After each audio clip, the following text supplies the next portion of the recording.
किताब मुकद्दस में से सलातीन की दूसरी किताब के 14वें बाब की तिलावत। और शाह इसराइल यहू आखिस के बेटे योआस के दूसरे साल से शाह यहूदा योआस का बेटा इमसिया सल्तनत करने लगा। वो 25 वर्ष का था जब सल्तनत करने लगा और उसने यरूशलेम में 29 वर्ष सल्तनत की। उसकी माँ का नाम यहूअदान था जो यरूशलेम की थी, और उसने वो काम किया जो खुदावंद की नज़र में भला था। तो भी अपने बाप दाऊद की मानद नहीं, बल्कि उसने सब कुछ अपने बाप योआस की तरह किया, क्योंकि ऊंचे मकाम ढह ना गए। लोग हनूज ऊंचे मकामों पर कुर्बानी करते और बखूर जलाते थे।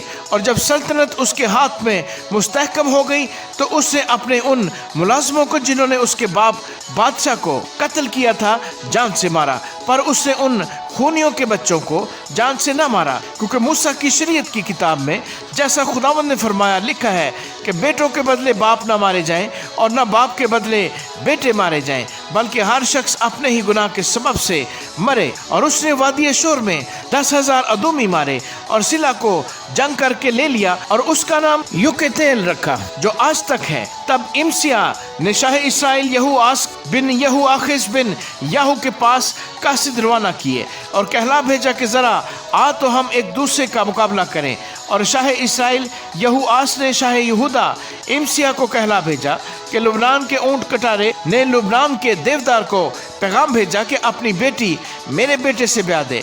इतने में एक जंगली जानवर जो लुबनान में था गुजरा और ऊंट कटारे को रौंद डाला। तूने बेशक अदूम को मारा और तेरे दिल में गुरूर समा गया है, सो उसी की डींग मार और घर ही में रह। तू क्यों नुकसान उठाने को छेड़छाड़ करता है, जिससे तू भी जिक्र उठाए और तेरे साथ यहूदा भी। पर इमसिया ने ना माना। तब शाह इसराइल यहूआस ने चढ़ाई की और वो और शाह यहूदा इमसिया बैत शम्स में जो यहूदा में है एक दूसरे के मुकाबले हुए। और यहूदा ने इसराइल के आगे शिकस्त खाई और उनमें से हर एक अपने डेरे को भागा। लेकिन शाह इसराइल यहूआस ने शाह यहूदा इमसिया बिन यहूआस बिन अखजिया को बैत शम्स में पकड़ लिया और यरूशलेम में आया और यरूशलेम की दीवार इफ्राइम के फाटक से कोने वाले फाटक तक 400 हाथ के बराबर ढा दी। और उसने सब सोने और चांदी को और सब बर्तनों को जो खुदावंद की हैकल और शाही महल के खजानों में मिले और कफीलों को भी साथ लिया और सामरिया को लौटा। और यहूआस के बाकी काम जो उसने किए और उसकी कुवत, और जैसे शाह यहूदा इमसिया से लड़ा, सो क्या वो इसराइल के बादशाहों की तवारीख की किताब में कलमबंद नहीं? और यहूआस अपने बाप दादा के साथ सो गया और इसराइल के बादशाहों के साथ सामरिया में दफन हुआ और उसका बेटा योरबाम उसकी जगह बादशाह हुआ। और शाह यहूदा योआस का बेटा इमसिया शाह इसराइल यहूआखिस के बेटे यहूआस के मरने के बाद 15 वर्ष जीता रहा और इमसिया के बाकी काम, सो क्या वो यहूदा के बादशाहों की तवारीख की किताब में कलमबंद नहीं?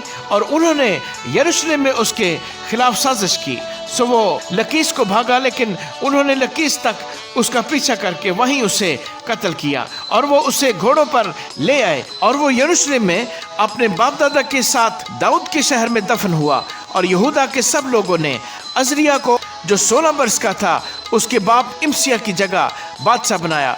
और बादशाह के अपने बाप दादा के साथ सो जाने के बाद उसने इलाद को बनाया और उसे फिर यहूदा की ममलकत में दाखिल कर लिया। और शाह यहूदा योआस के बेटे इमसिया के 15वें वर्ष से शाह इसराइल योआस का बेटा योरबाम सामरिया में बादशाही करने लगा। उसने 41 वर्ष बादशाही की और उसने खुदावंद की नज़र में बदी की।